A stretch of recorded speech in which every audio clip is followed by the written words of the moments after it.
के 10:30 बज चुके थे। गांव के ज्यादातर घरों में दिए बुझ चुके थे। बस कहीं कहीं लालटेन की पीली रोशनी झिलमिला रही थी। ठंडी हवा खेतों के बीच से गुजरते हुए अजीब सन्नाटा फैला रही थी। दूर कहीं कुत्तों के भौंकने की आवाजें माहौल को और डरावना बना रही थीं। रामकिशोर अपने पुराने मिट्टी के घर के बाहर चारपाई पर बैठा था। घर में उसकी पत्नी शांति और 10 साल का बेटा पप्पू सो चुके थे।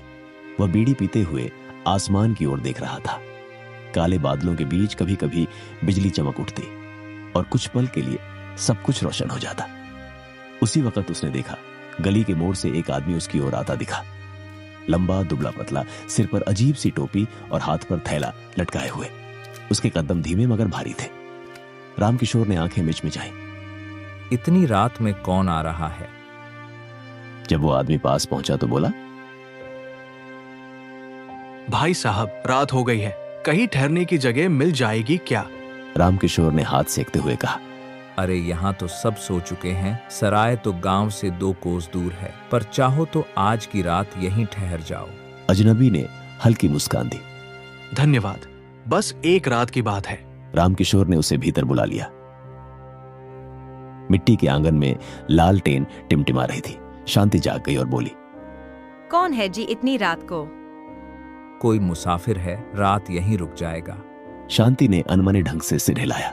ठीक है, पर भगवान जाने आजकल कौन कैसा निकल पड़ता है।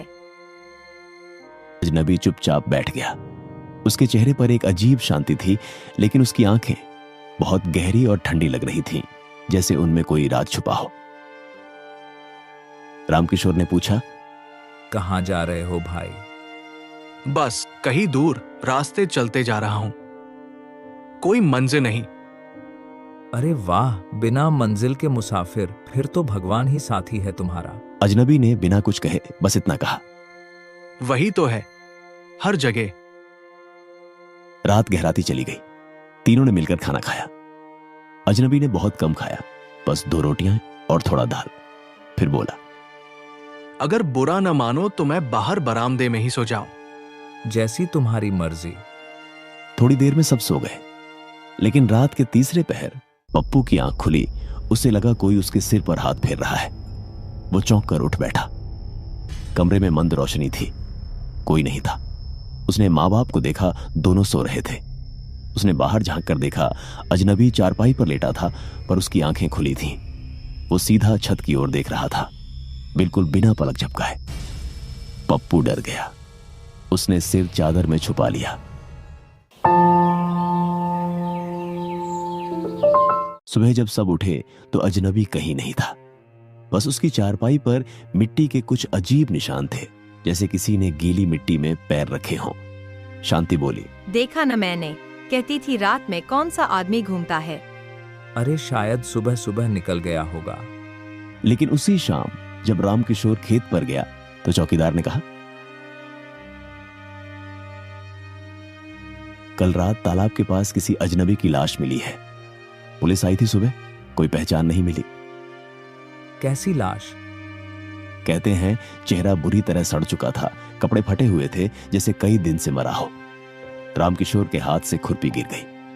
कई दिन से मरा हुआ, लेकिन कल रात तो वो मेरे घर में जिंदा था। रात को वह बात उसने शांति को बताई। दोनों के चेहरों का रंग उड़ गया। कहीं वो भूत तो नहीं था? रामकिशोर ने कुछ नहीं कहा, बस चुपचाप दीवार की ओर देखने लगा। लेकिन उसी पल दरवाजे पर दस्तक हुई। शांति सिहर उठी। कौन है इतनी रात को? उसने कांपते स्वर में पूछा। बाहर से वही धीमी आवाज आई, भाई साहब, मैं फिर आ गया हूं, एक रात और ठहर जाओ। रामकिशोर का शरीर ठंडा पड़ गया। उसने दरवाजे की दरार से झांका। बाहर वही आदमी खड़ा था, लेकिन अब उसके चेहरे पर मिट्टी लगी थी और आंखें पूरी तरह लाल थीं। वो बोला, कल रात बहुत अच्छा रहा, आपने बहुत अच्छा स्वागत किया।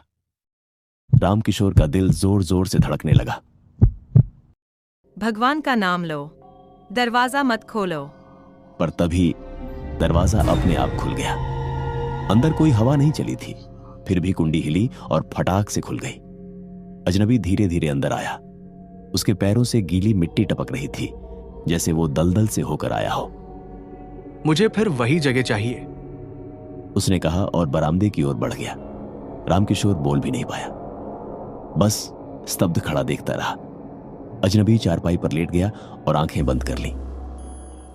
सुबह जब सूरज निकला, चारपाई खाली थी, बस उस पर मिट्टी की मोटी परत और एक पुराना लोहे का सिक्का पड़ा था।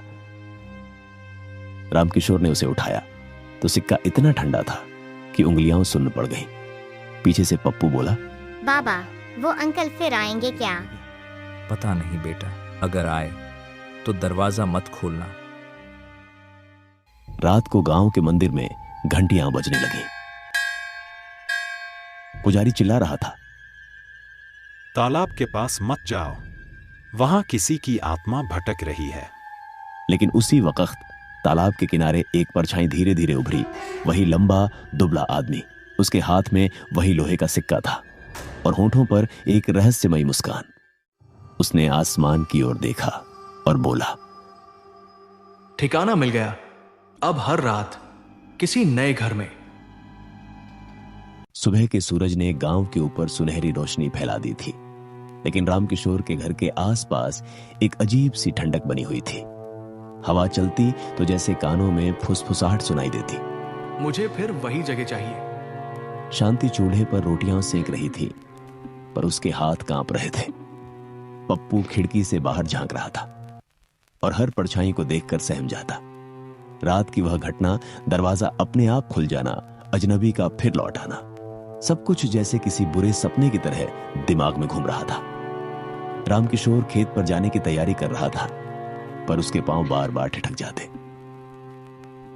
कहीं वो फिर ना आ जाए।